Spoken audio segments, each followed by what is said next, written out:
let's take a look at this example. Like always, we are going to redraw the circuit a little bit, okay? So anytime you have 15 volts, automatically you're supposed to see in your mind that we have DC power supply, okay, with 15 volts across of it. And I'm going to call this voltage source 1, 15 volts. Next one, we have another power supply, which is connected by positive terminal to the resistor. Why? Because I have no negative sign over here. And connect these two power supplies together, and this is my ground. So this is my voltage source to 10 volts. I can erase 10 volts from here just in order to avoid the confusions. Okay, and this is basically my circuit. This is the way how we're supposed to see the circuit, which we had at the beginning on the board. So next you're supposed to look at the strongest power supply, because strongest power supply is going to dictate the low in the circuit. Dictate the low in the circuit means it's going to dictate the direction of the current in my circuit, okay? So this is my positive terminal, this is negative, so current is going to flow theoretically from positive terminal to negative. So this is my I total. I said theoretically because I have to verify how my diodes are doing with this direction of current.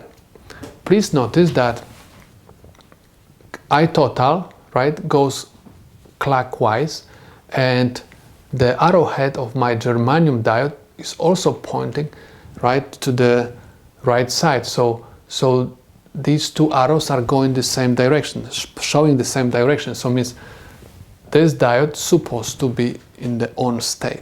Next, we're supposed to look at the two silicon diodes, okay?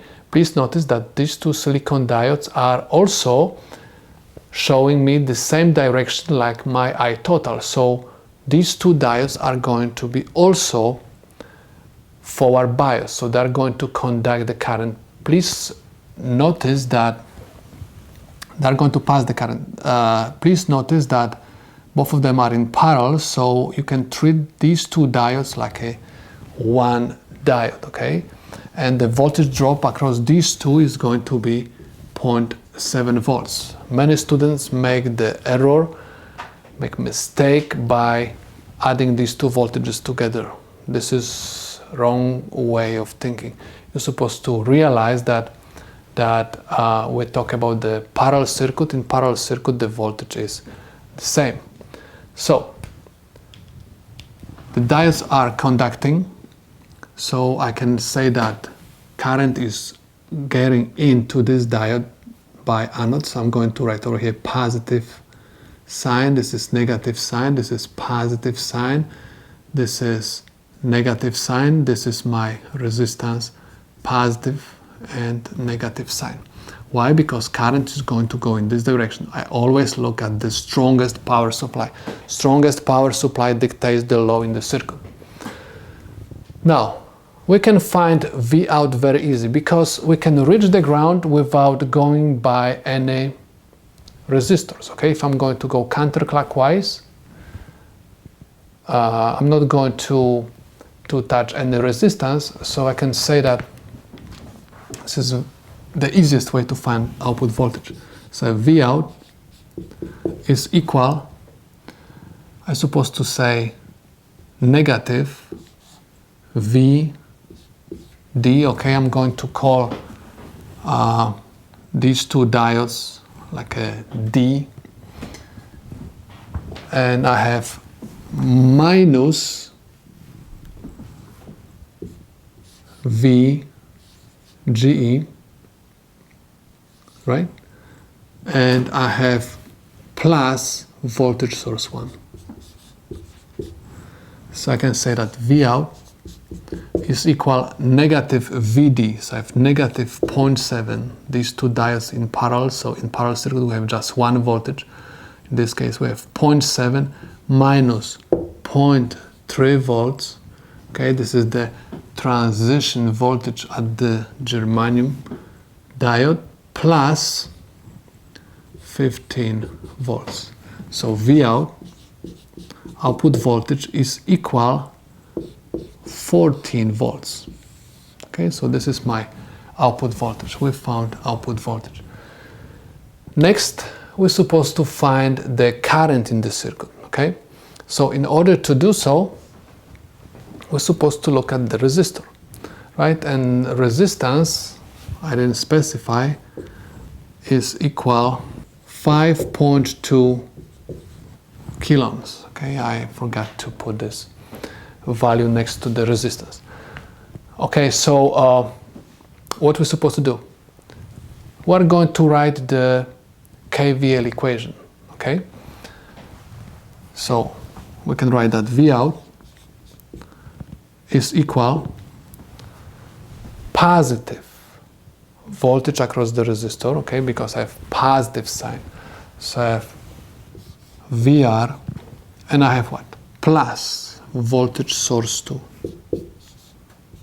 Okay, and I'm going to reach the ground. So I finished my equation, and I'm looking for VR. In order to find VR, I'm supposed to move VS2 to the other side of my equal sign. So Vout minus VS2 is equal VR. So I can say that VR is equal Vout, and we found Vout is equal 14 volts, and my VS2 is equal 10 volts. So I have minus 10 volts. This is equal 4 volts. So voltage across the resistor is equal 4 volts. Don't confuse. Voltage across the resistor is not equal Vout. Voltage across the resistor is voltage between these two terminals. Vout is the voltage between the output terminal and ground. Next, I can find the current. IR, okay, is going to be equal to I total, and this is going to be also equal to the current which goes through the germanium diode. Okay, total current is going to go by the germanium diode, is going to split, right, into these two diodes, and is going to come together, and again as a total voltage is going to go through the resistor and the voltage sources. So that's why I wrote this equation, and I have Ohm's law, which says VR over R, because if you want to find the current, you're supposed to divide voltage by the resistance.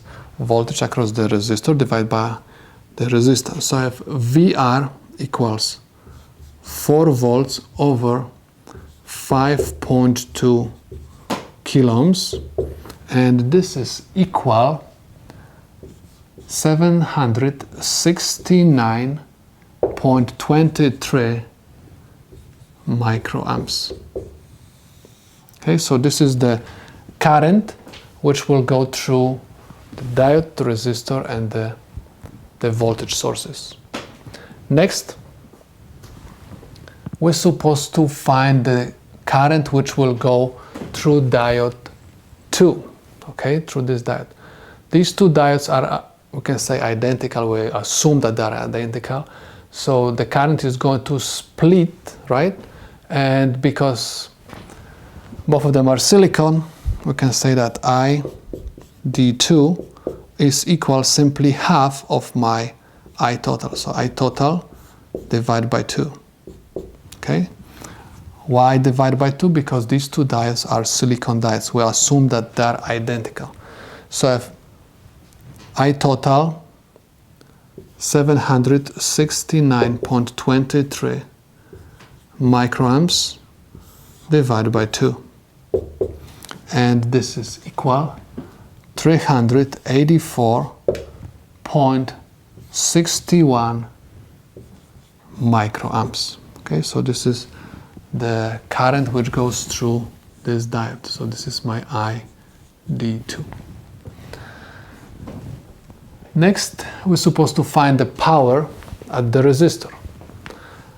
PR is equal IR squared times the resistance, which is equal 769.23 microamps raised to the second power times the resistance 5.2 kiloohms.